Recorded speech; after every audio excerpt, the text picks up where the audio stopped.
Ask yourself, what are you doing now to help you improve in the future?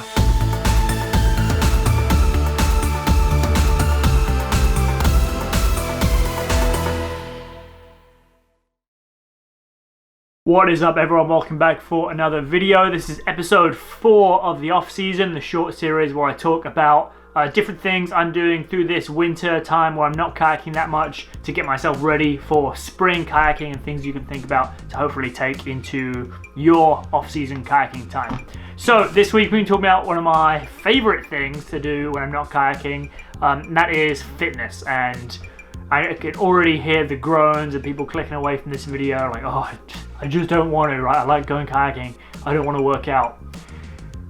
The thing about working out is it's a really great supplement to your kayaking. Why is this? Because when you come back to kayaking in the spring, you want to be able to get back to 100% of your ability as quickly as you can, so that you can really enjoy like full spring season kayaking. And if you're getting really gassed and winded carrying your boat from the car to the put-in, that's not a good start. And the fitter you are, the easier it's going to be to not have to be focused on how tired you are, and then you can just be focused on what kayaking you're doing, and then it's easier to get your boat control back in order. It's easier to get edge control back where you want it to be. It's easier to be thinking more broadly about where you're going when you're going downstream, or what trick you're focusing on when you're doing freestyle, because you're not thinking about how tired and exhausted you are, and how much your hands hurt from trying to hold on to your paddle so tightly, and how tight your chest is, and how everything's so difficult, right? So it's just one of those controllable variables down in the springtime that we can remove now by just being a bit more focused on our fitness level. So the things I'm mainly working on are explosive power, which I think is really important for whitewater kayaking. Being able to rapidly turn the jets on to kind of get yourself out of trouble, or make a maneuver, or move from one part of the river to another, or generate power very rapidly for a freestyle trick, is really, really critical, I think. So it's one of the things I've been focusing on through this off season. General strength, also really important. Like, I want to be able to portage more easily. I want to be able to carry my boat, my freestyle boat and all my camera gear, or I want to be able to carry a heavy creek boat with overnight gear. I want to be ready for anything, and I don't want that to be super challenging. It's just going to take away from, it's going to be one more thing that is going to pull my focus away from my actual kayaking. And like I said, I wanted to get back to 100 as quick as possible, so that's what, got to keep that strength in mind. I'm also looking to maintain some kind of cardio capacity, like the ability to work for longer periods of time, somewhat maintain this from where I was at last season and not let it dwindle.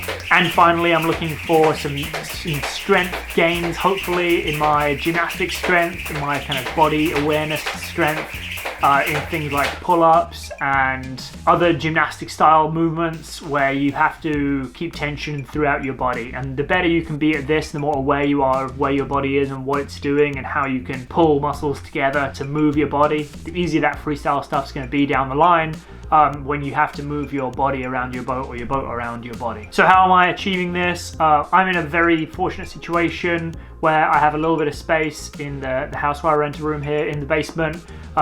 We have like a little empty space down there where I've kind of built out a little bit of a gym situation. It's got some mats on the floor. I bought a rowing machine so I don't have to run outside when it's like minus 20. I've got a couple of weights down there so I can do some weightlifting. And then I follow just a CrossFit at-home program that comes through an app on my phone, that's fairly straightforward, easy to follow, and has just a variety of stuff in it. You could probably find the same workouts online for free if you just click around a little bit, but this just kind of takes the hassle and the unpredictability of kind of finding workouts and the inconsistency of finding workouts online. This is just like an easy way that I can get that and just take some of the hassle out of it, because to be honest, like, I don't always want to work out all the time. Like, I probably do like 5 1-hour sessions a week. I don't always want to do those sessions. Sometimes I'll sit there and I'm like looking at my shoes, just like, oh, and I know it's gonna hurt, and I know it's gonna like make my chest tight, and I know my muscles are gonna be sore afterwards. But I also know that down the line, that's going to pay off. Like in the spring, that's going to pay off. The hard work I do now is going to pay off. And so you have to just put your shoes on and go make it happen, get it done. So the main thing I think with finding a workout goal, you don't have to be doing the same thing I'm doing. You don't have to be doing the same volume. You don't have to be doing the same goals you're working towards, right? Just find a fitness thing which works for you, which you enjoy doing. And that's the main thing, because otherwise you just won't stick with it. But if you can find a fitness thing that you enjoy doing it a few times a week, it's going to help maintain your fitness or even improve it to where you're moving on to the next thing, right? Or even kind of maintain your fitness to where you're going to be improved, so when you come back to spring kayaking, you're going to be better than ever. What I would say is just try and set yourself some goals, like we talked about first episode. Set some fitness goals, some short-term ones. Try and work out, if you're not working out at all, try and work out, start with once a week. Once you can do once a week, go up to twice a week, go up to 3 times a week. Don't go out at like 7 days a week, 2 sessions a day, because that's it. Like if you're not doing anything and then you go to try and do 14 sessions a week, that's too much. Like it's too big of a jump. You're gonna need to ease yourself into it, because you're gonna just overload yourself and then go back to doing nothing, and then your fitness won't actually ever improve. It'll improve for that 1 week, and then it's gonna actually probably go down if you're not doing anything for the rest of this off season. So find something you like. Remember, it doesn't have to be all or nothing. Find something you want to stick with and that is fun, and then just keep at it.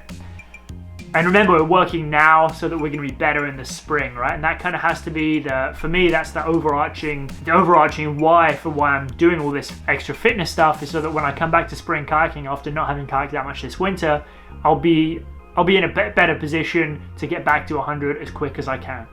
And that's kind of what I want you to think about this week, is what you can do to be better for the future, and what you're doing now is going to help you then, all right? So that's all I got for this week. I will see you in a future video. Peace.